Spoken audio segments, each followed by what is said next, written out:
come here today to elaborate on the mindset that enabled me to defeat my anxiety. I'm going to break down this mindset into 3 key points.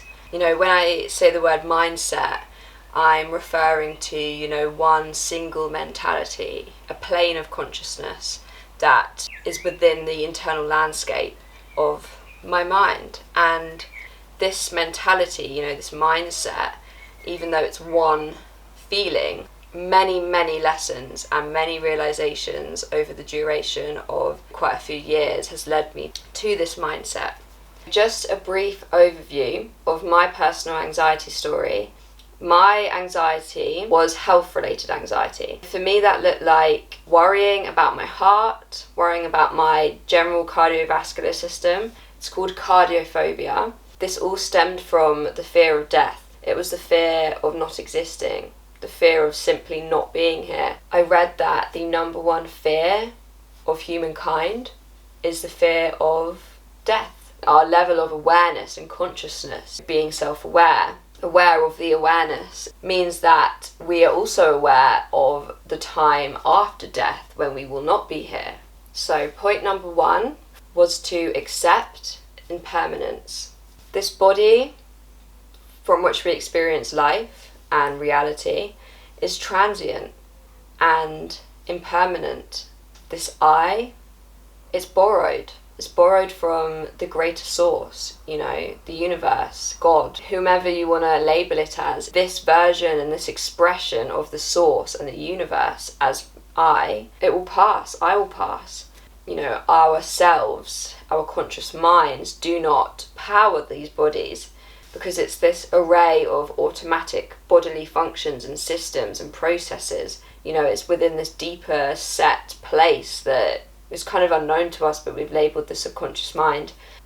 It's the same life force energy that exists within every living being that powers our bodies. And that's how we know that this body is borrowed from this greater thing, this greater source, because something else is powering it. It's not within our conscious mind. There's something actually powering our bodies right now. Your heart beating, your stomach breaking down the food.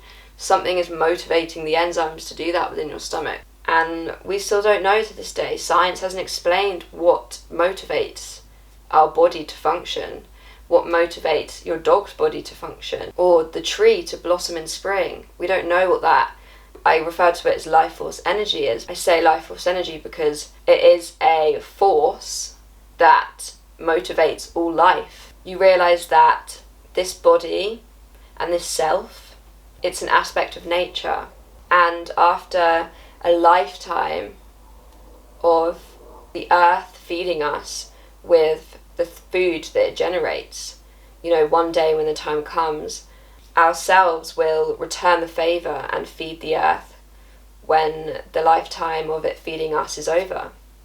And I say that we will feed the earth as in, our bodies will be broken down into the soil. That's if you're not cremated or, buried in a coffin. But not to get too morbid talking about death. The natural way to go is to be buried into the soil and become fertilizer for the earth. And it's this kind of deal between the self and the source, or, Jodie, my name, and the earth. Like, it's this deal between the two of us that it will feed me for my entire life. And then one day when the time comes, time's up. And I've had the beauty of existence, however long it may be. This was probably the most paramount realization for me in overcoming my fear of not existing and my anxiety. When I came to terms with it, it made me have just this blanket of calm. This attachment to the self had vanished. I didn't feel attached to this expression of the universe anymore. This body and this mind, I didn't have attachment to it anymore. This lifetime, it's only a blip in the timeline of the earth existence. I have not existed for 4.5 billion years until right now. And so this little blip in that time, to then not existing again for, an unknown amount of time after my lifetime is up, however long it may be, probably a colossal amount of time again, that I won't exist for as this expression. When I came to terms with that also, that made me feel calm too, because I won't be consciously aware as this self that I'm not existing, just like I wasn't consciously aware of this self not existing before this lifetime.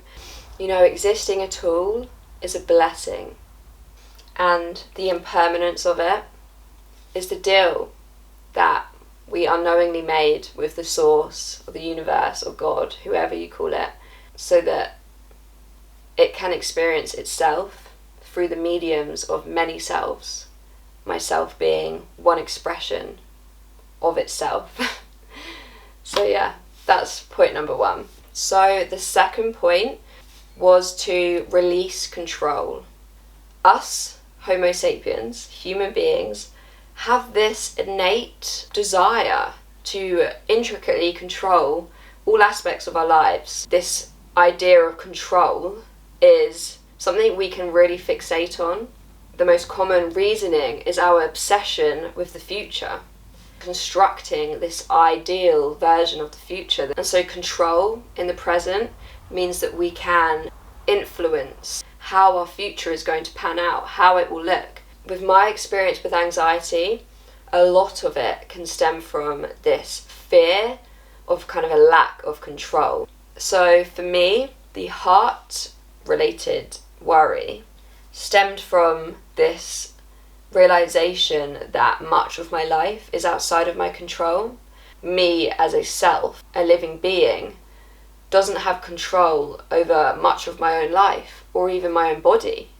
And so when I sat one day and just really pondered the fact that I don't even consciously control my own heartbeat, it just seemed so unfathomable to me. And this kind of links in with the first point, really, that it was this huge epiphany to me that there is this life force energy that looks exactly the same within every single living specimen here on Earth.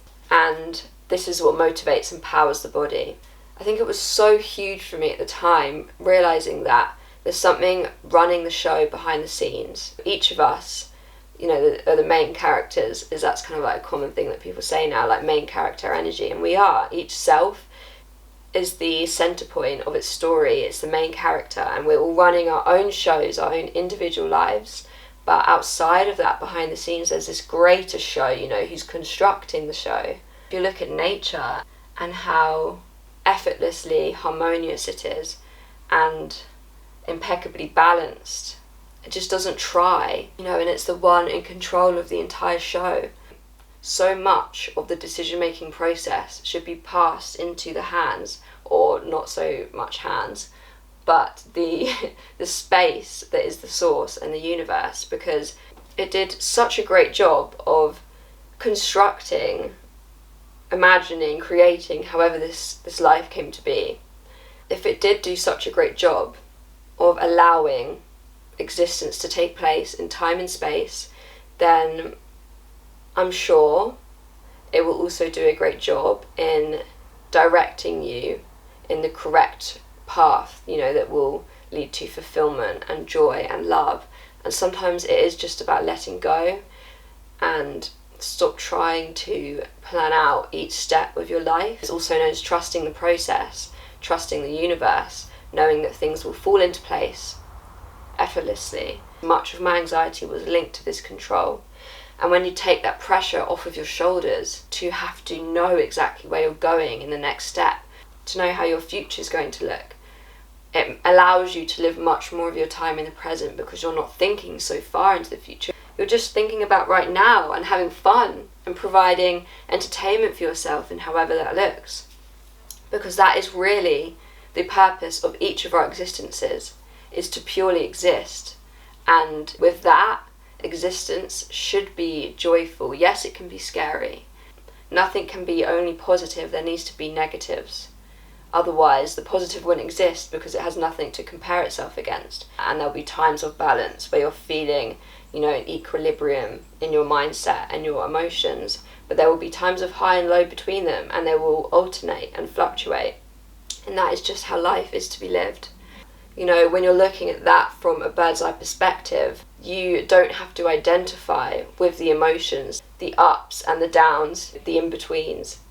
you can just simply watch them unravel and not have to get sucked into them so much. That's not to say don't feel your emotions, don't process them, don't let them rise up to the surface, but it's more so that when you gain the perspective, you get a new vision on life, and you can just watch your emotions unravel however they seem to unravel without getting so attached to them. There is no highs without the lows, and that's just the case for existence. But it's finding the joy in the experience of the existing part, however it looks, however up it is or down it is. And it knows best because, yes, your parents physically created you, but who created their parents, and who created their parents, and their parents, and their parents? Whoever it is, whatever living being it is, if you go far and further back down the timeline of, existence, you will find that each of us was derived from the single, defining, all-encompassing point that is the source. The third and final point is the story that you tell yourself. This entire life is only truly known from the first-hand perspective that is the self. This outer external world is a story unraveling before our eyes. Everything that we experience in our day-to-day life, it's a story, a chain of events. And so in our own minds, our internal world that we can't visually see, there's also a story. There's the thoughts, but what makes up each thought is our own thinking mind, our self, what we believe ourselves to be, or what we believe about another person or another object out in the external world. And so each thought is kind of like an object and a storyline, and we have to be so particular and conscious and careful of what we choose to fill our internal landscapes with. And so this storyline within our own minds, it is a stream of segments, that creates this entire story that we tell ourselves. Between the gap of thoughts, there is nothingness. This is why people go to meditate or prayer or do breathing exercises, to broaden and widen those gaps between each thought. For me, when I was experiencing my anxiety, the story I was telling myself was that I was this anxiety-riddled person that was going to die of a heart attack imminently, or their heart was going to fail, even though I personally did have many tests and ECGs that told me otherwise, told me I was healthy. But what I was telling myself was completely opposite to that. I didn't believe it, because the story I told myself, it's the actual and only story, the only true story. When I realised about this storytelling aspect of the self, and that kind of tool that I know I can tell myself any story, and I will believe it. That was a key part and a key turning point in defeating my anxiety. It changed my life, and to this day I still use that tool of conscious storytelling.